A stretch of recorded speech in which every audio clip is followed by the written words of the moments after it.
Okay, so we're going to start at the beginning. What is a search engine? A search engine is what we call an algorithm. And a lot of people think that this is kind of a scary word. It's kind of mathematical. I'm not really sure what it means, but it's actually pretty simple.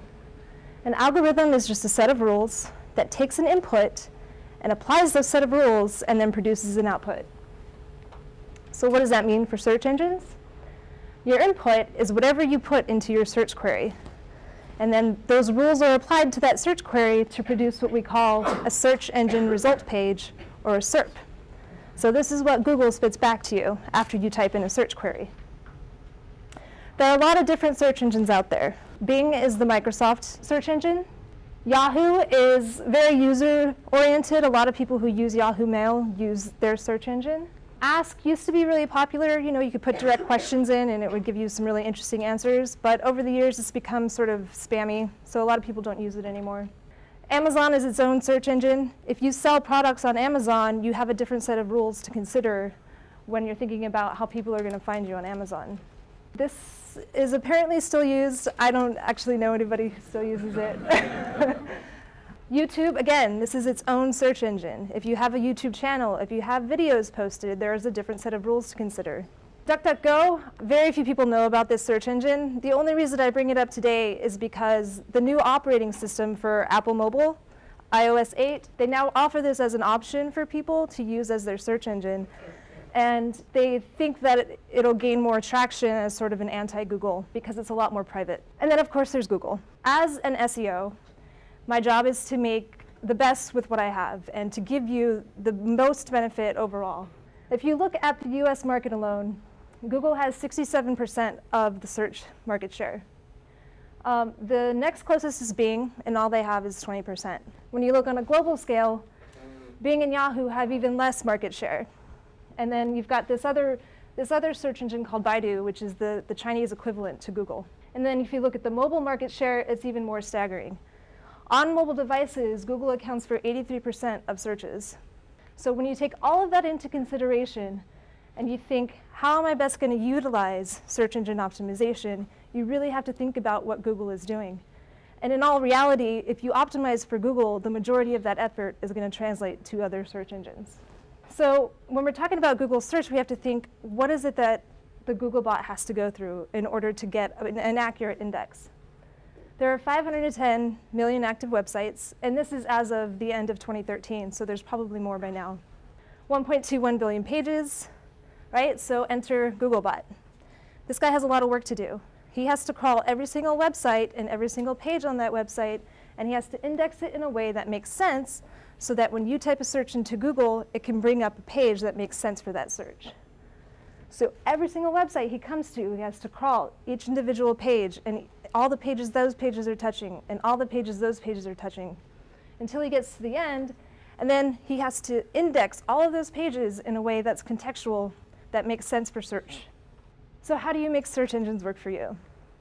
Simple answer, search engine optimization, right? This is where the term came from, making your website visible in search engines. So what is SEO? What we're trying to do is we're trying to provide quality pages so that people want to come to your website. A big part of my job, a big part of SEO is understanding, like truly understanding how search engines work and using that to your advantage to improve your organic traffic. After you've improved your organic traffic, you have to start building trust in your website, start building authority on the web. So that's sort of your longer term goal, is sort of that reach beyond what you can control and influencing things on the web that build your authority and make people trust you. So what exactly is the SEO Reach? The first thing we start with is your website.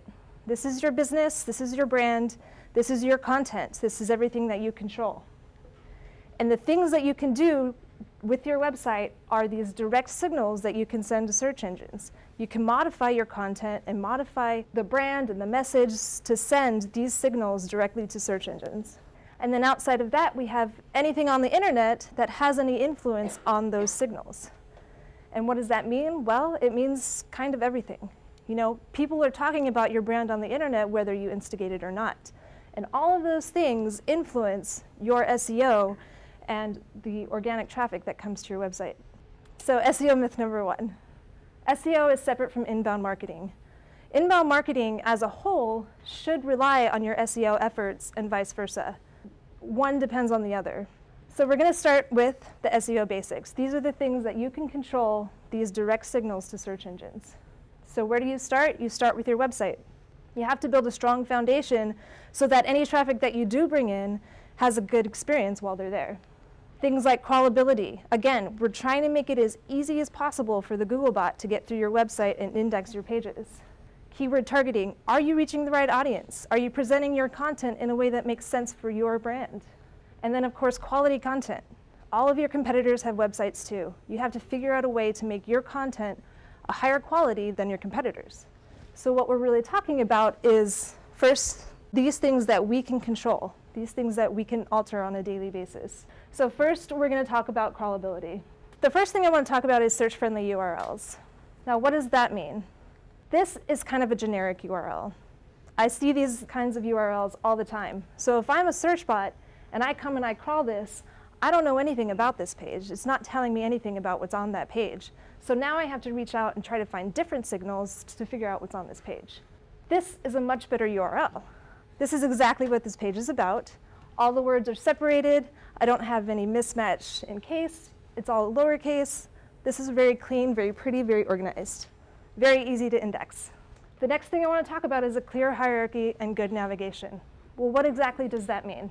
Let's take an example. This is the Cold Stone Creamery navigation. This is their main navigation on their homepage. So when you think of Cold Stone, what's the first thing you think of? Ice cream, right? So that's the first thing in their navigation, is their ice cream. But the rest of their navigation tells a story. They also sell cakes. They also sell shakes. They also sell all of these other products. But ice cream is their most popular. But you can look through all of these other things as well, right? So this navigation tells the user a story. It tells the crawler a story. It tells you what level of importance the brand wants you to put all of their products in context as. So if we take a closer look at this, we can see that within ice cream, we have these different options as well, and that the most popular selection is going to be their signature creations. So now I know that ice cream is the most important category, and then I know that their signature creations are the things they're most proud of. Now let's take a look at the URL.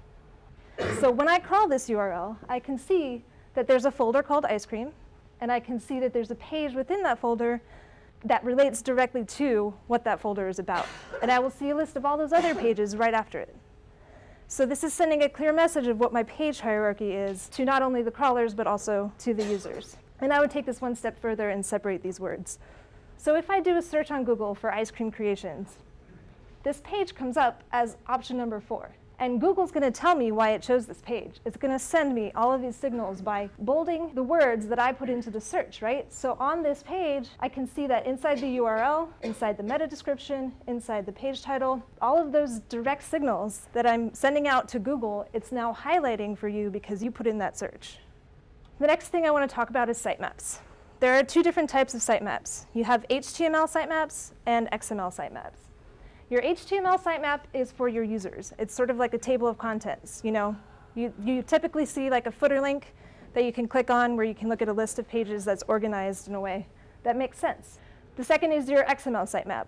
An XML sitemap is strictly for web crawlers, and it's a place where you can put all the information you want to about a page, about where you want the hierarchy to be, what level of importance the page is, how often you want it to be crawled, how often the page is going to be updated. And you can also do some really cool things with sitemaps, like you can tell inside of your sitemap, you can tell Google which ones you want to put here. So if you want a particular page of information elevated to this level within a search engine, you can put that information in your XML sitemap. Another important thing is the robots file. We're all about making it easy for the Googlebot. So if we can tell the Googlebot to ignore some pages and focus on the content that's important, that's a good thing to do. When the Googlebot comes across this file, he knows not to crawl and not to index any of the pages that are in that folder. And on the Cold Stone website, this is just a folder full of job applications. So Cold Stone is telling Google, don't even bother crawling, don't bother indexing, pay more attention to these other pages that are more important to me. SEO myth number 2. My IT department can handle the SEO. You know, I've worked with a lot of people who used to just sort of hand off, you know, the IT does the SEO. But there's a lot that goes into it. There's a lot of knowledge you have to have, and there's really a lot of research you have to do. And for an IT department to sort of think of those things isn't isn't necessarily natural. You know, they might not understand why changing the URLs would be beneficial.